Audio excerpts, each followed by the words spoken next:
This is a quick one. Okay. What laptop do I buy for deep learning? My answer is doesn't matter.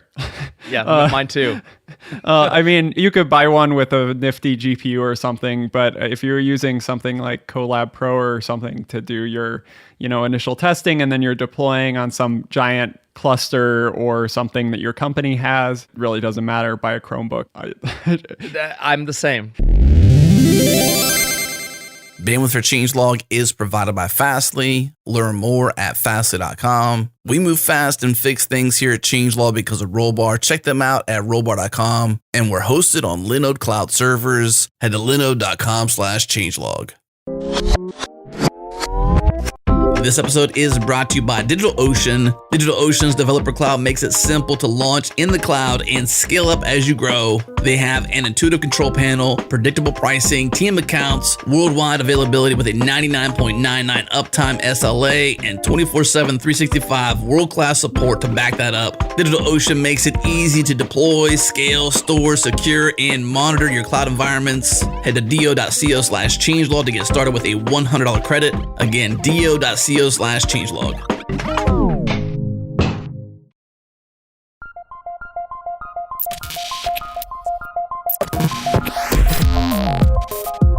Welcome to Practical AI, a weekly podcast that makes artificial intelligence practical, productive, and accessible to everyone. This is where conversations around AI, machine learning, and data science happen. Join the community and Slack with us around various topics of the show at changelog.com/community, and follow us on Twitter. We're at Practical AIFM. Okay, take it away, guys.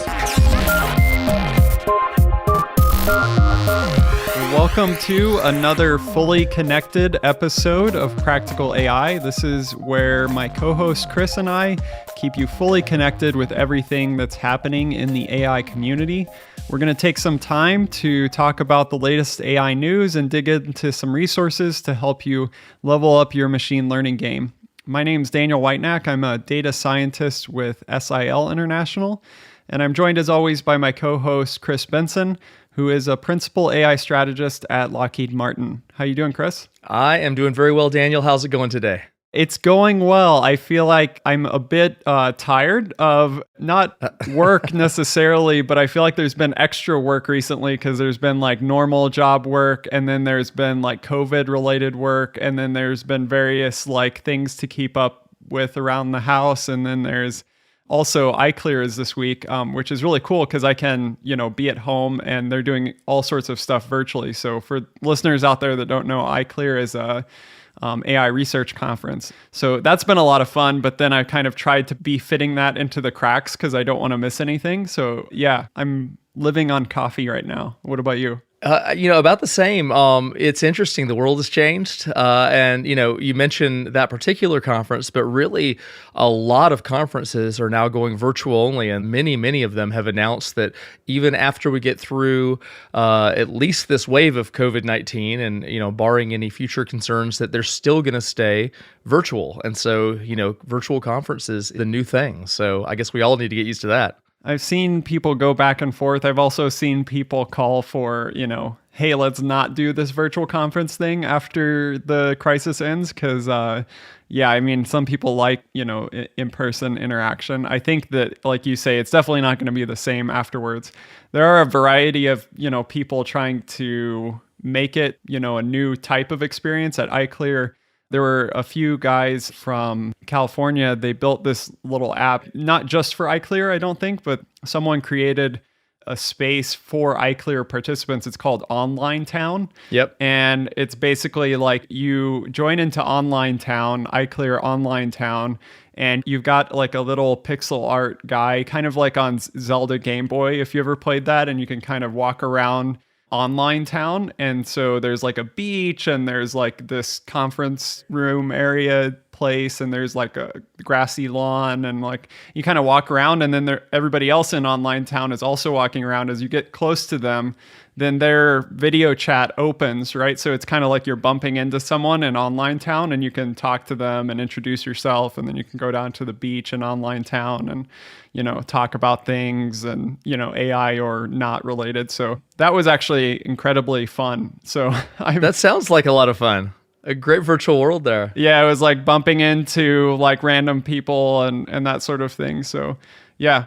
You know, I host a local meetup here in Atlanta called the Atlanta Deep Learning Meetup. And like all the other meetups, we stopped meeting when COVID broke, but it is definitely making me think, what should our meetup be going forward? And as we are temporarily shut down, I'm trying to re-envision what the meetup should be and how much is in person or virtual, and how the activities might change. If conferences are very much online, maybe meetups, even if they're online, are a little bit more interactive and less about presentations. So Yeah. it'll be interesting to see how meetups come back out of this as kind of the bread and butter monthly way of people interacting in the space. Yeah. Well, you should try to create a deep learning Atlanta online town. There you go. I recommend it. It was a really good time. So try that. I know a lot of people are, innovating during this time. And I think, Lockheed's doing some COVID related stuff. Is that right? We are indeed. I probably can't really address much to that. It has to go through official channels. That's in progress and that sort of thing. But like any company, I think every company out there is having to address a number of different challenges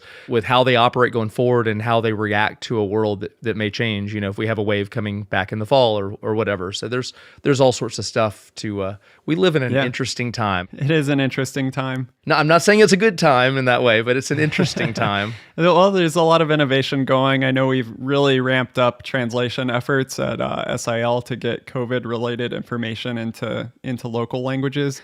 Some people did some research at SIL and found that 30% of people, like on the planet, don't have health information in their language to protect against COVID. So we actually kicked off a fundraiser this week. So if you're interested in that, sil.org/COVID fund, if you're interested in helping that information get translated. But yeah.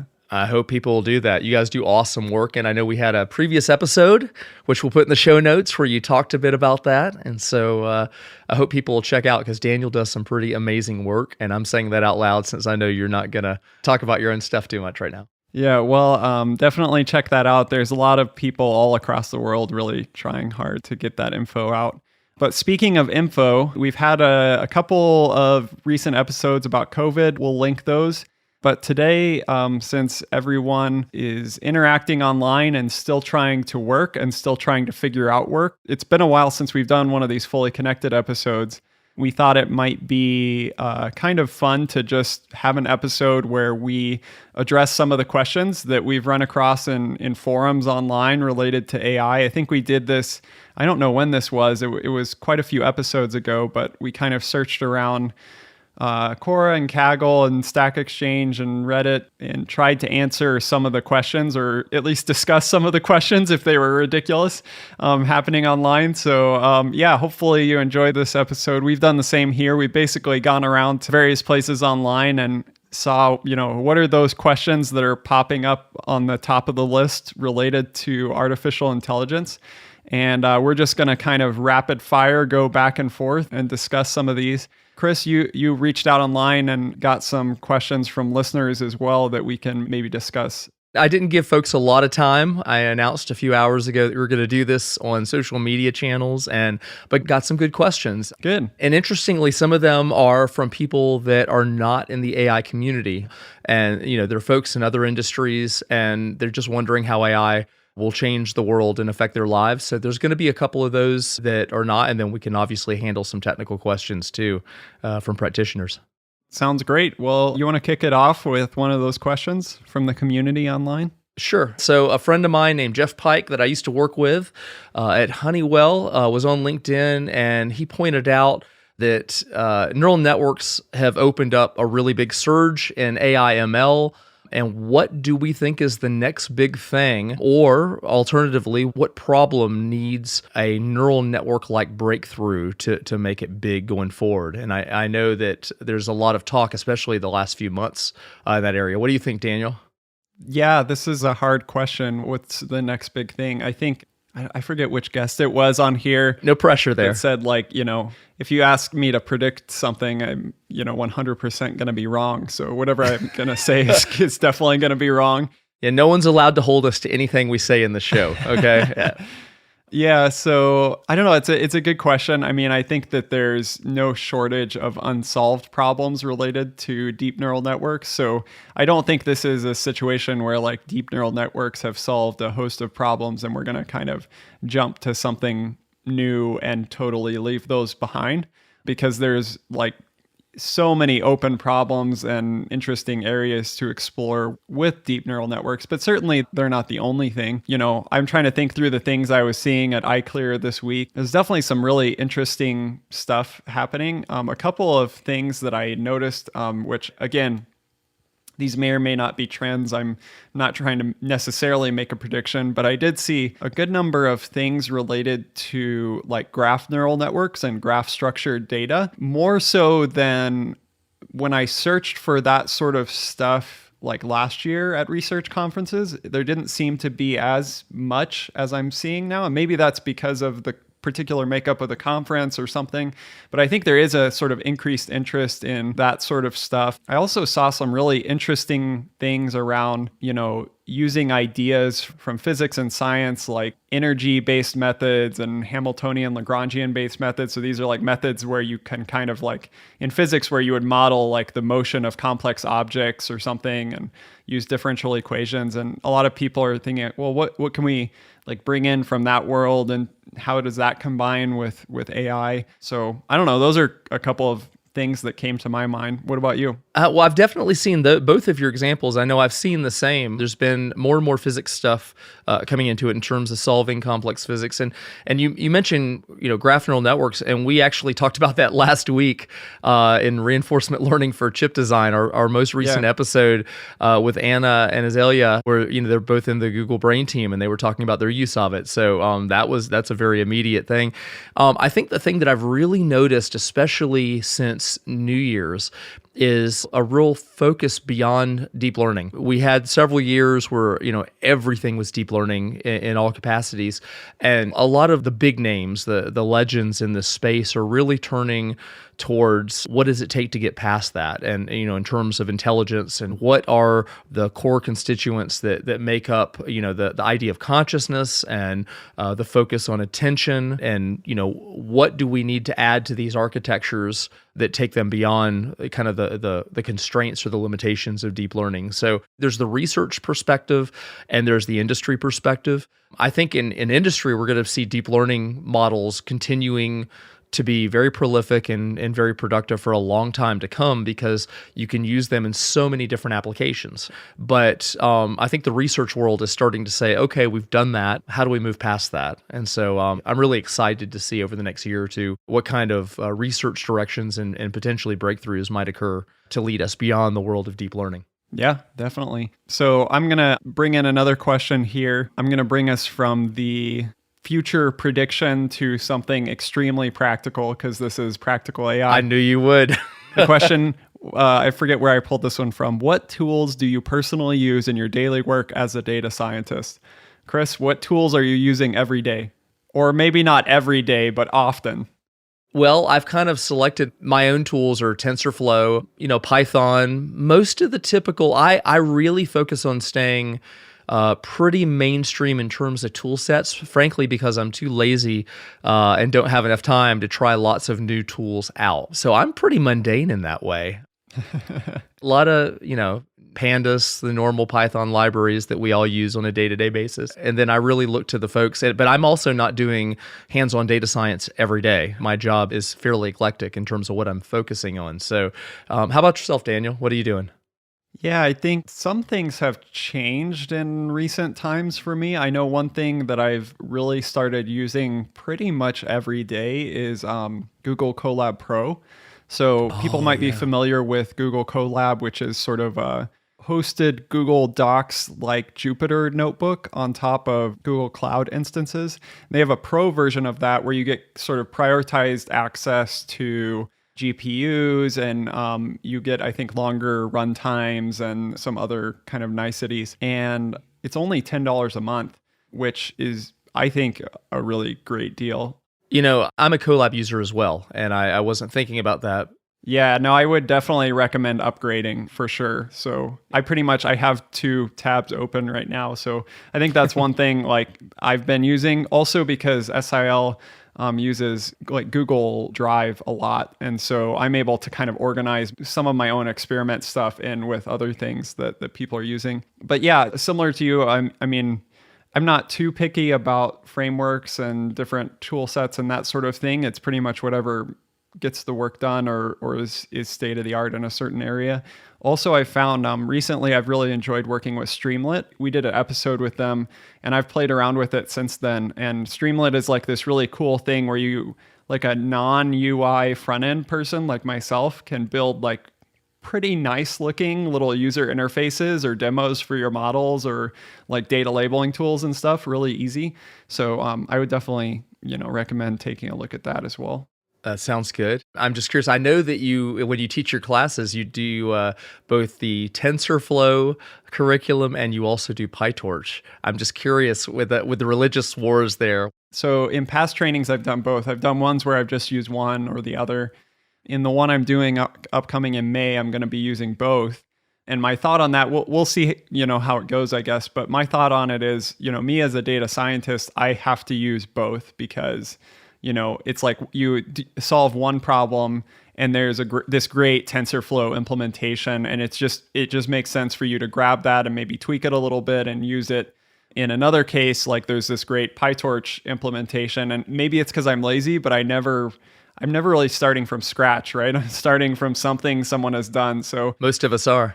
From my perspective, it's to be sort of functioning in this space now, you have to be willing to sort of jump around a bit, unless maybe you work for Google or something, and then like you always use TensorFlow, or you work for Facebook or right. Whoever has like a standard of, I have a lot of autonomy, so maybe that's a blessing in my case. No, but I just want to point out you make a great point there in that most of us start, from benefiting from the work of others, and that transfer learning effect is a powerful, powerful thing. And we were able to get a lot more done than we would otherwise do. So yeah, no, that's a very practical, pragmatic way of looking at that.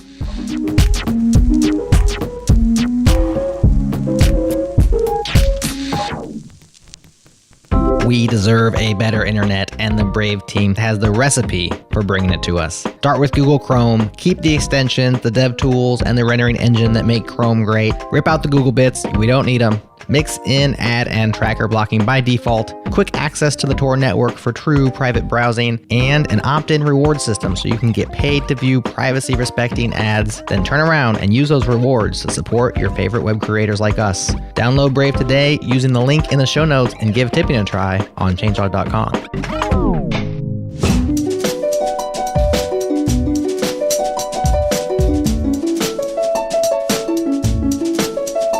So I am going to return back to the non-technical questions that we got asked. And on one of my social media channels, a friend named Susan Feingold asked, she said, what concerns me is what can be done to prevent a hostile country or just a criminal person or a criminal enterprise from developing AI for malicious reasons.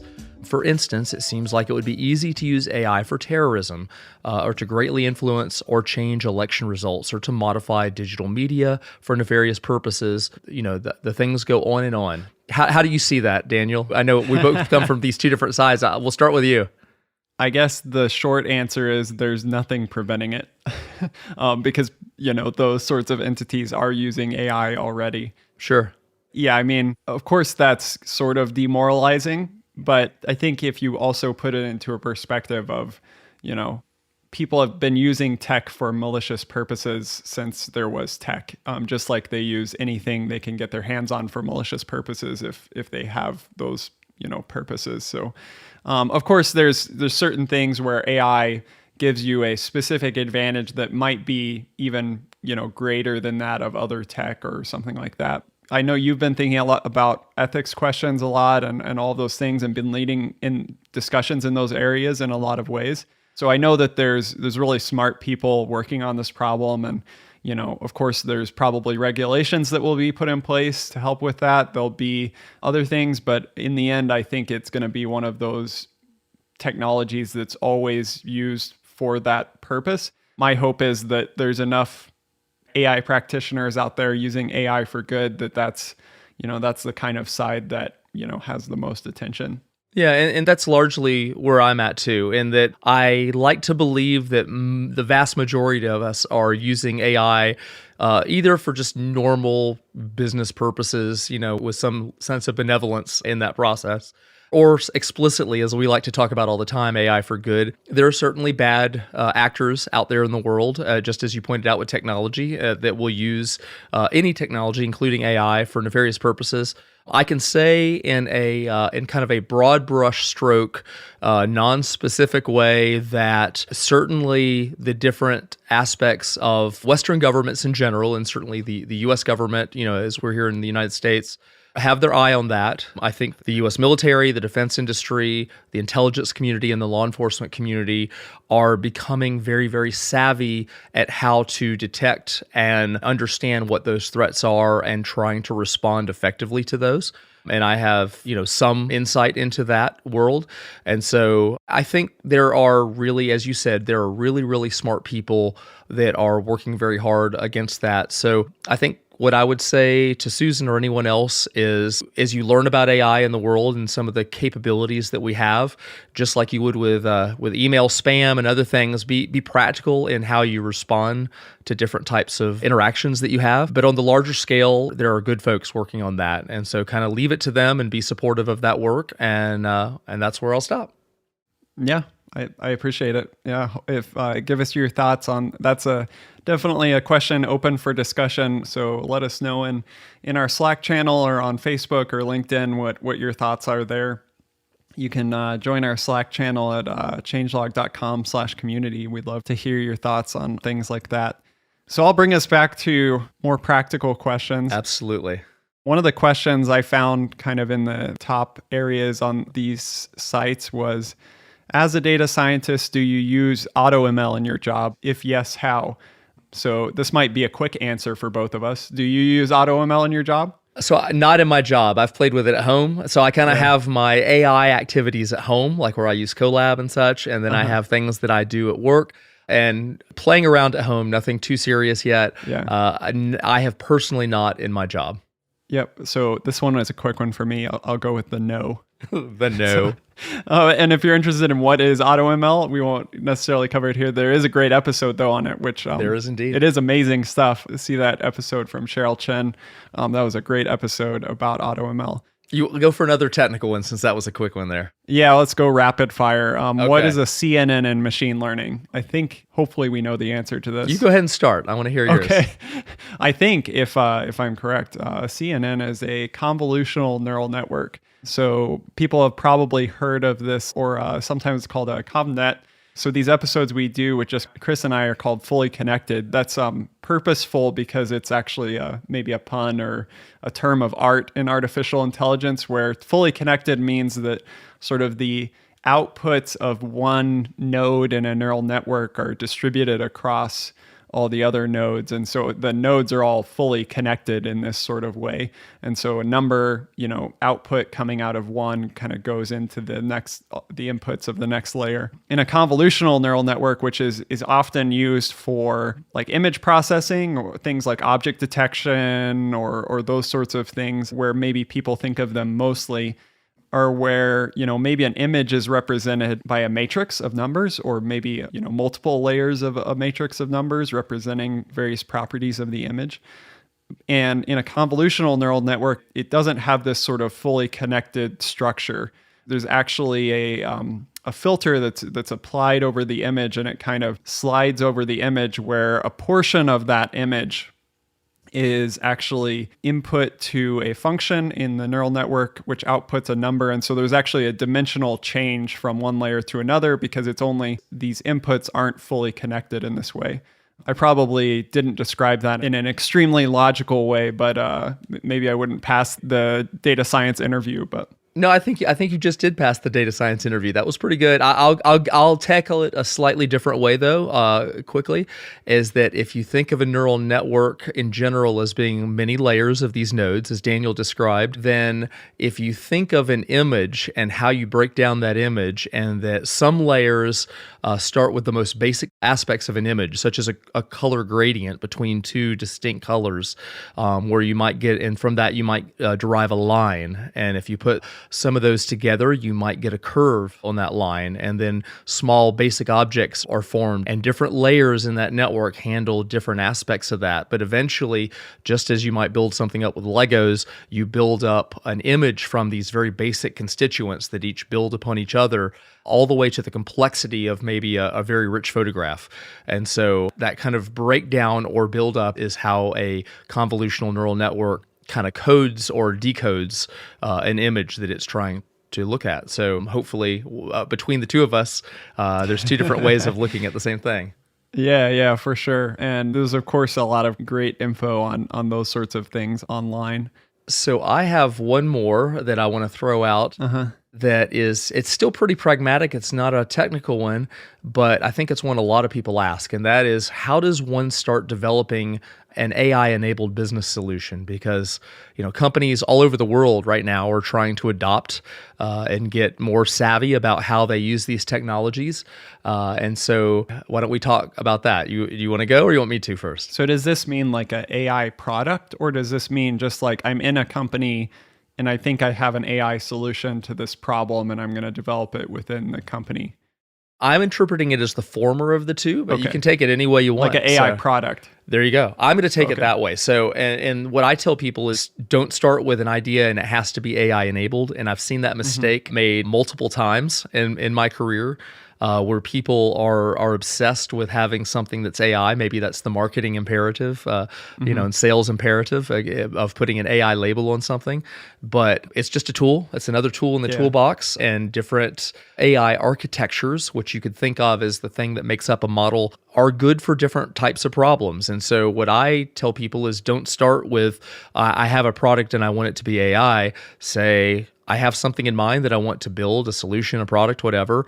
And part of that creation process, I think, would benefit from this type of problem solving, which, oh, by the way, it turns out there is an AI type of architecture that lends itself very, very well to that particular thing. And so if you do that, you end up with kind of the Steve Jobs approach. You end up with a fantastic product because you had the end in mind, and you use AI like you would use any other technology tool that you might choose from. Is each one of those bits are good for something that it should focus on. I think that people go wrong when they start with the end has to be an AI thing, and they'll do anything they can to fit AI into that, and they end up with a bad product or service. So start with the end in mind, like Jobs told us, and then figure out if and when AI might apply into that product development lifecycle. Yeah, definitely. I think, just in case my boss is listening, he would say that, how do you develop any sort of business solution? You just think about how you're going to satisfy your customers. That's great advice. And that's basically drives everything. So just satisfy your customers. If AI is needed to do that, then that's great. But there's certainly many products that don't have AI involved in them and they satisfy their customers. So, it's like you say, maybe not starting with I'm going to build an AI product, but I'm going to solve a problem is probably the better path. Sounds good. Yeah. Well, let's see.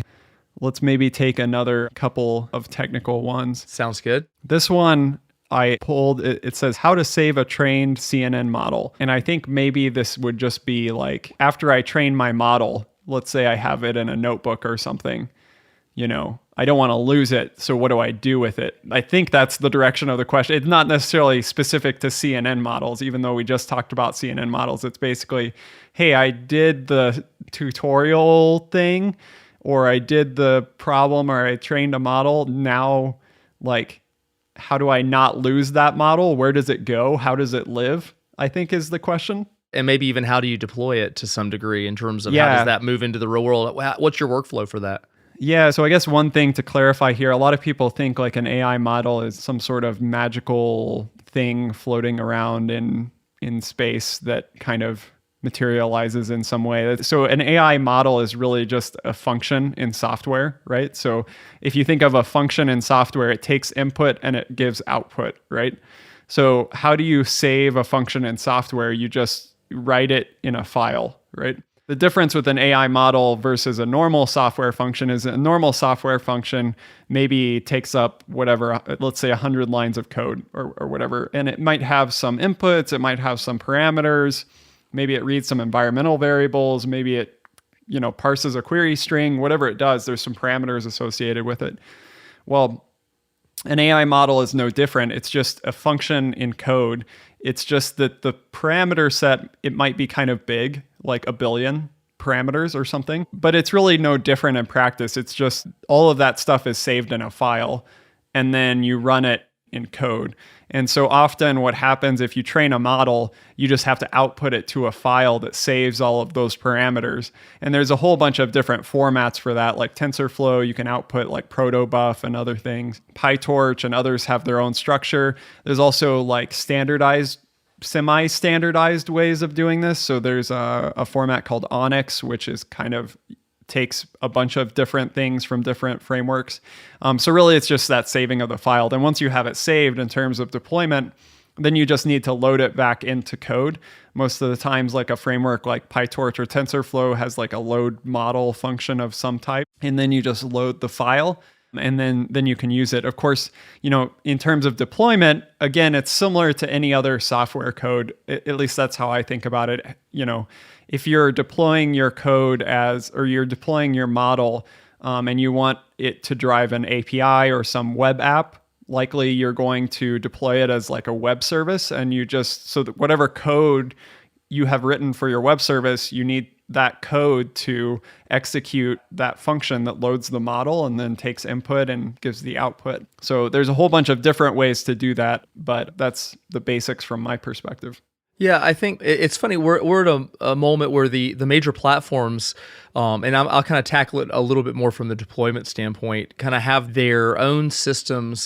Since I've already acknowledged that I tend to be in the TensorFlow ecosystem more, they have TFX, which is TensorFlow Extended, which is what they refer to as an end-to-end platform for deploying production ML pipelines, is how they say it. But in general, I think there's still a great deal of variability in the industry in terms of how different organizations do it and their end targets in terms of where they want to get models deployed to for use. Often, maybe it's in a data center, maybe it's out on the edge somewhere, tends to be pretty customized. There's a lot of, we've taken a system, but now we're going to add our own special, need to it. And I know certainly in our own organization with some fairly unusual deployment targets by most people's standards, we definitely have to come up with an approach that works for us.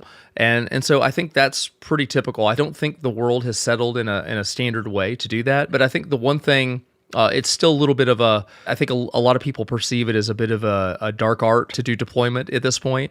And I think the thing I always remind people is it's really just software development at that point, which is kind of what you were alluding to. At the end of the day, you have a function, it may be different from other functions in the number of parameters. And so you may have to accommodate in your architecture that you're deploying to. How are you going to get all the data in if you have many, many inputs into your model?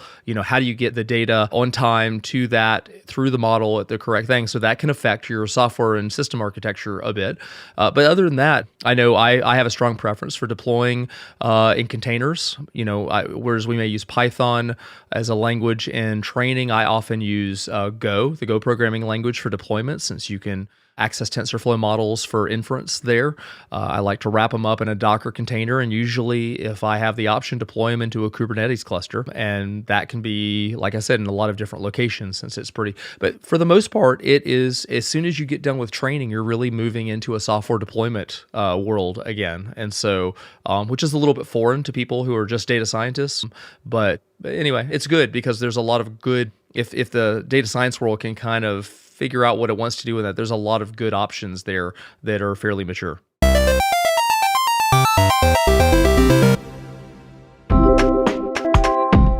What's up? This is Daniel Whitenack, one of your Practical AI co-hosts, and I hope you're enjoying this episode and staying healthy during these crazy times. I'm working on some pretty cool AI stuff here from my home office, but I've also found that I'm having to get a bit creative and be intentional when it comes to honing my AI skills and virtually connecting with the AI community. If you're in a similar situation or you've been inspired by the practical AI we talk about on this show, I want to invite you to a live online AI training event I'm hosting this May called AI Classroom. In AI Classroom, I'm going to teach you the practical skills I've learned over the years using the latest open source AI technology. You'll learn AI theory along with practical hands-on implementations in both PyTorch and TensorFlow. And after the training, you'll be able to understand the latest AI models, implement your own models in code, train computer vision and NLP models, create model inference servers, and experiment with state-of-the-art methods like reinforcement learning. AI Classroom is taking place this May. It'll be taking place live and completely online in a high-quality virtual classroom, so no travel is required. There'll also be 2 cohorts with convenient time zones for Eastern and Western hemispheres. Don't miss out. Tickets and more information are available at datadan.io. That's datadan.io. And Practical AI listeners can use the code PracticalAI10 for 10% off. See you online in AI Classroom.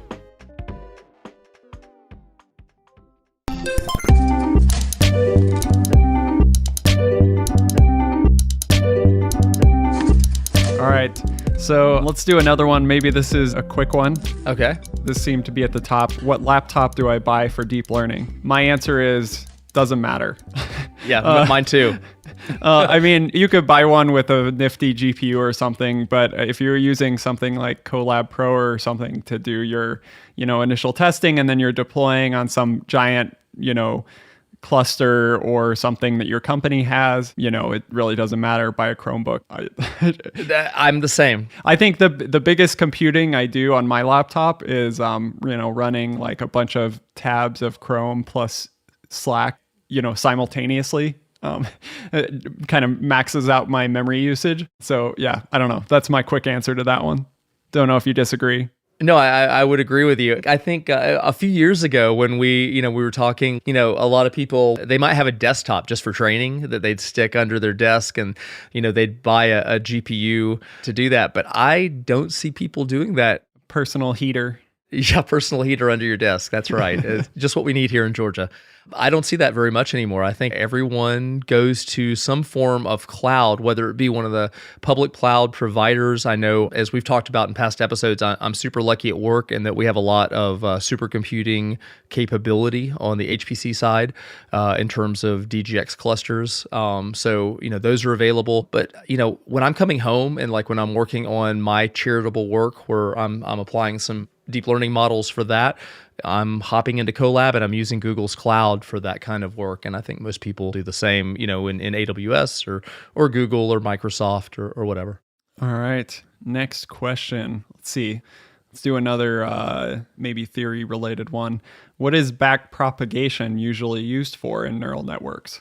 What is it used for? What is it used for in neural networks? That's the question. I think really the question is, what is backpropagation? Yeah, I think so. Probably the question, because they've probably seen this term passed around. And normally when you write, or at least in tutorials that I've seen, when you write like a code to train a neural network, most of the time there's not like the run backpropagation function or something. Maybe it's not like specifically called out. So maybe that's a confusion. Like, what is backpropagation usually used for in neural networks? So backpropagation is basically just a method that's used fairly widely and ubiquitously. Is ubiquitously a word? That's a word. It is a word. It's a good word. In training neural networks. So it's used specifically at the training time. So if you think of what happens in training a neural network, we already mentioned that a neural network is basically just a function with all of these parameters, but the parameters are learned or set in this training process based on a bunch of example data.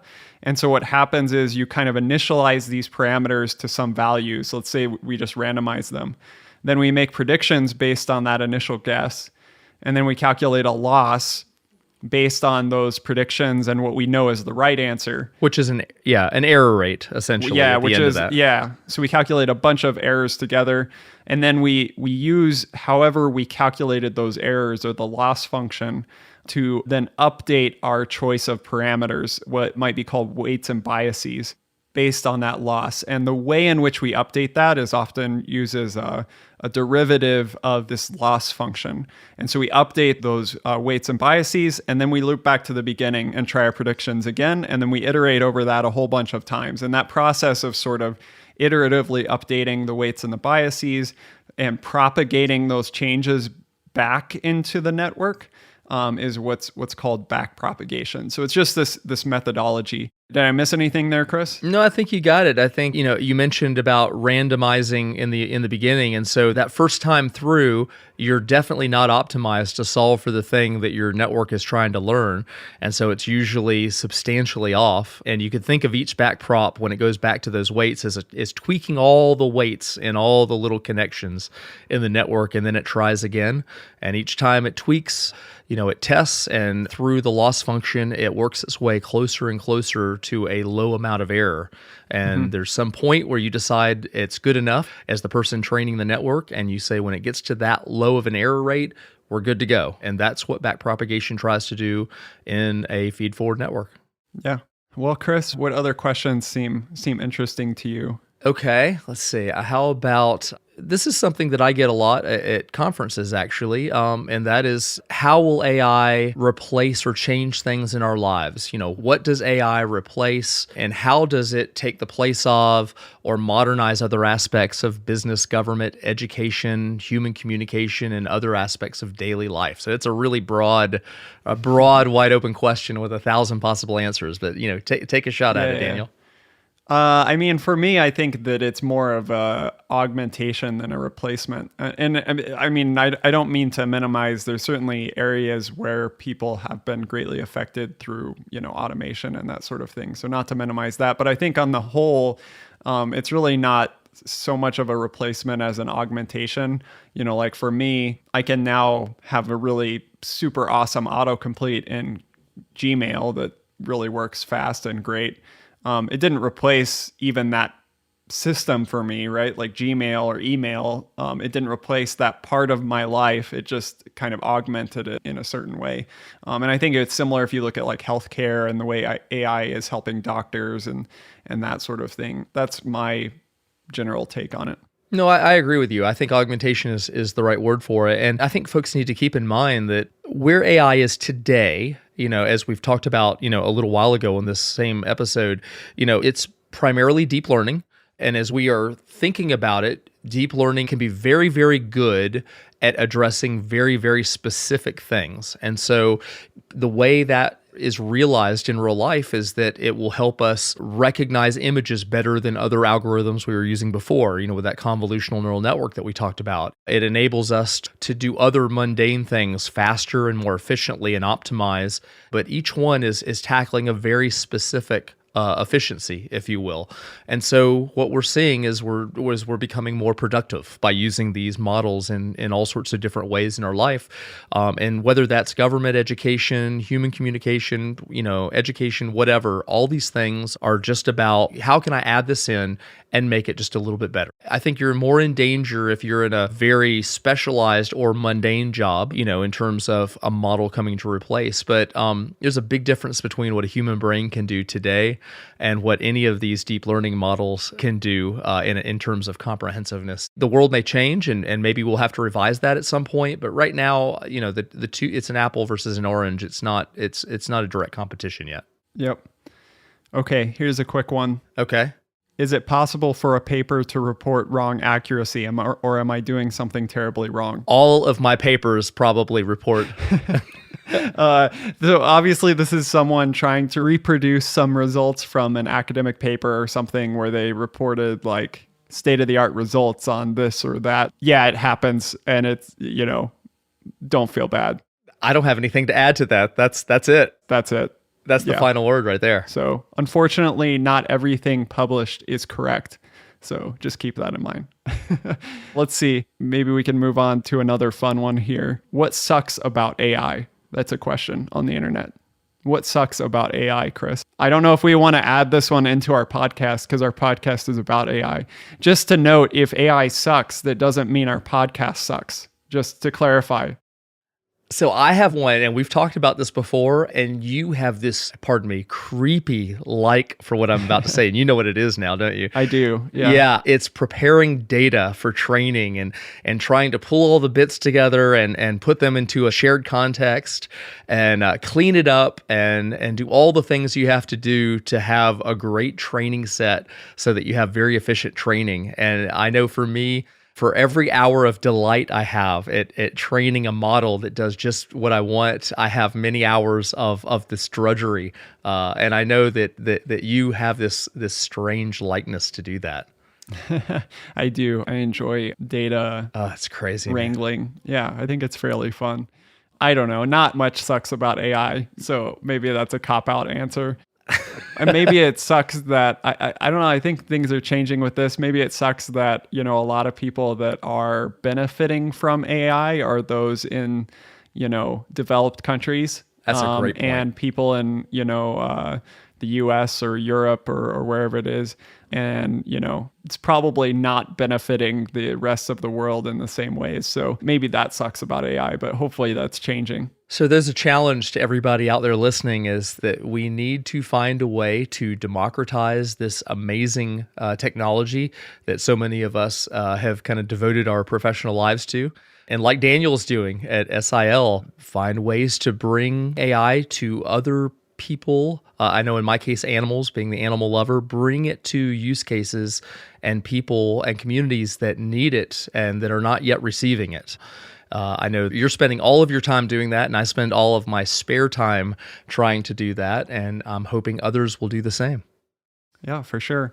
All right. Well, maybe as we wrap up, there's one of these questions which is practical, but also, I know we get asked a lot, which is recommendations for self-studying machine learning or self-studying AI. So if any of this stuff that we've randomly talked about has been interesting for you, we hope it has.